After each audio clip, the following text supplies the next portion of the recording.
Hello. So today is going absolutely beautiful for me. For once, 3 out of my 4 classes I didn't have to go to. So I thought since I have the whole day off today, I'm gonna actually be productive with my time for a change and finally clean my room. This video is so embarrassing for me to make, but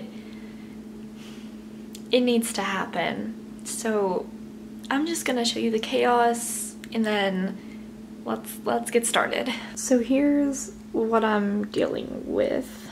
I have a bad habit of leaving stuff laying around. All of this is actually clean, it just needs to be put away. And then also, I'm just so tired whenever I get back from classes, I just kind of throw stuff in the floor.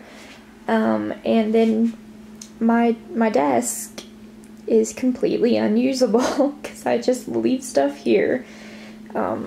And there's also clothes. I'm pretty sure none of these are dirty too. I've just kind of like got them out to put an outfit together and then decided not to wear them. And then my dresser is also an unusable space.